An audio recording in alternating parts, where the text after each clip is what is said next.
2024 हे वर्ष महाराष्ट्रासाठी निवडणुकांचं वर्ष असणार आहे।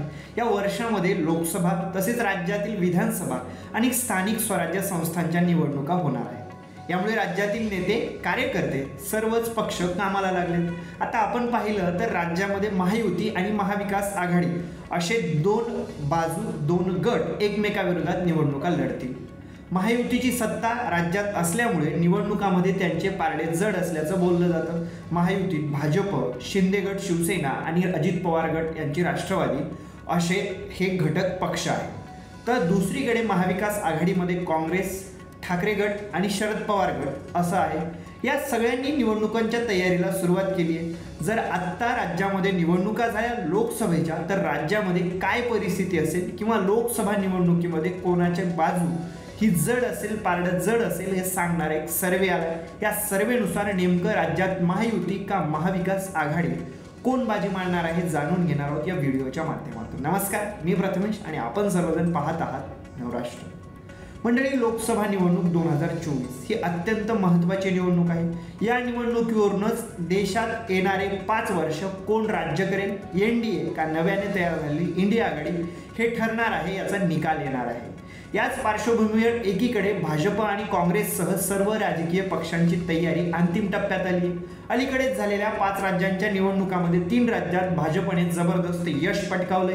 या विजयामुळे भाजप नेत्यामध्ये लोकसभा निवडणुकीत विजय मिळवणार आणि पुन्हा एकदा पंतप्रधानपदी नरेंद्र मोदी विराजमान होतील असा विश्वास व्यक्त केला जात आहे। आगामी लोकसभा निवडणुकीत भाजप विजयाची हॅट्रिक करेल असा दावा भाजप नेते करत आहेत। तर दुसरीकडे 28 पक्षांना एकत्र करून इंडिया आघाडीनेही शड्डू ठोकलाय। भाजपचा पराभव होणारच असं म्हणत आहे।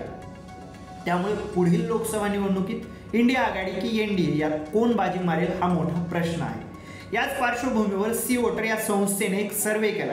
या सर्वेच्या माध्यमातून जनतेच्या मनातील कौल जाणून घेण्याचा प्रयत्न जर आत्ता लोकसभा निवडणूक ह्या घडीला देशभरामध्ये झाली तर काय असेल, तो निकाल काय असेल हे जाणून घेण्याचा प्रयत्न या सर्वेच्या माध्यमातून सी वोटरने केला। या सी वोटरने 5 राज्यातील आकडे हैराण करणारे आहेत सी वोटरच्या सर्वेचे। त्यामध्ये पंजाब, महाराष्ट्र, पश्चिम बंगाल, बिहार आणि उत्तर प्रदेश या महत्त्वाच्या 5 राज्यांचा समावेश आहे। या 5 राज्यामध्ये मिळून एकूण 223 लोकसभेच्या जागा आहेत। या जागेवरूनच देशातील सत्ता कोणाच्या हाती जाईल हे निश्चित होत असतं असं देखील बोललं जातं। कारण उत्तर प्रदेशमध्ये सर्वाधिक 80 जागा आहेत आणि त्या लोकसभेच्या जागा ह्या देशाच्या दृष्टीने अत्यंत महत्त्वाच्या। त्यानंतर महाराष्ट्रात 48 जागा त्याही अत्यंत महत्त्वाच्या समजल्या जातात। मग या सर्वेनुसार उत्तर प्रदेशमधील 80 जागा लोकसभेच्या जागांपैकी भाजपप्रती एनडीएला 73 ते 75 जागा मिळण्याची शक्यता असल्याचं सर्वेनं सांगितलं। अर्थात उत्तर प्रदेशच्या लोकसभा निवडणुकीमध्ये एखादी एनडीएचं वर्चस्व राहणार आहे।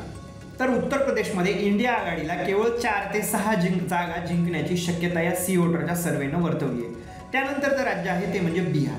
बिहारमध्ये इंडिया आघाडीला 21 ते 23 जागा मिळतील तर भाजपला 16 ते 18 जागा मिळण्याची शक्यता वर्तवण्यात आली। यानंतरचं महत्त्वाचं राज्य ते म्हणजे पश्चिम बंगाल।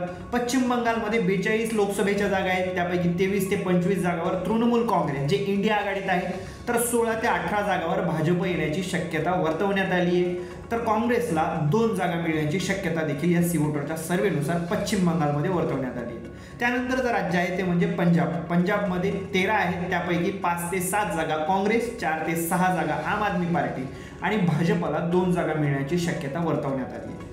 आता लोकसभा निवडणुकीत आपल्या महाराष्ट्रात एकूण 48 जागा आहेत। इथं काँग्रेस, उद्धव ठाकरे गट अर्थात शिवसेना, राष्ट्रवादी काँग्रेसचा शरद पवार गट यांच्या महाविकास आघाडीचा पगडा भारी असल्याचं दिसून येते। जर महाराष्ट्रात आज लोकसभा निवडणुका झाल्या तर या सी वोटरच्या सर्वेनुसार इथं महायुतीला 19 ते 21 जागा मिळतील, अर्थात भाजपप्रती एनडीएला। तर महाविकास आघाडीला जे इंडिया आघाडीचा आहे घटक त्या महाविकास आघाडीला 26 ते 28 जागा मिळण्याची शक्यता वर्तवण्यात आली आहे। तर इतरांना 2 जागा मिळण्याची शक्यता देखील या वोटरच्या सर्वेनुसार वर्तवण्यात आली आहे।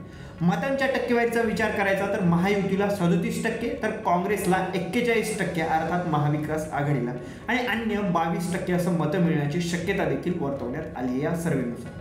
2019 नंतर महाराष्ट्राच्या राजकारणात बरीच उलथापालथ झाल्याचं दिसून आलं.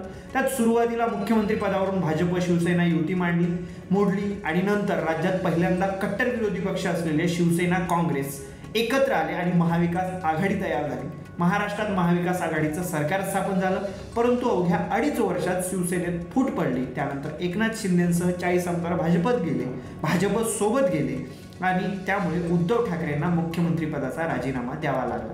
राज्यात पुन्हा भाजप आघाडीचं सरकार आलं. त्यानंतर अवघ्या वर्षभरातच शरद पवारांच्या राष्ट्रवादीतही मोठी फूट पडली. अजित पवारांसह 40 पेक्षा जास्त आमदार सत्तेसोबत महायुतीत सहभागी झाले. त्यामुळे राज्यातील प्रमुख 2 प्रादेशिक पक्ष पडलेल्या या फुटीमुळे राजकीय चित्रच पालटलेलं आहे. अशातच आता येणाऱ्या लोकसभा निवडणुकीत महायुती विरुद्ध महाविकास आघाडी अशी लढत असणार आहे.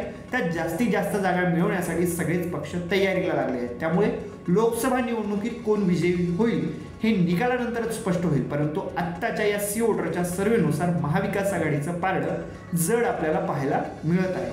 तरीही सर्वच पक्षांनी कंबर कसली, निकालाचं काही आता सांगता येत नाही.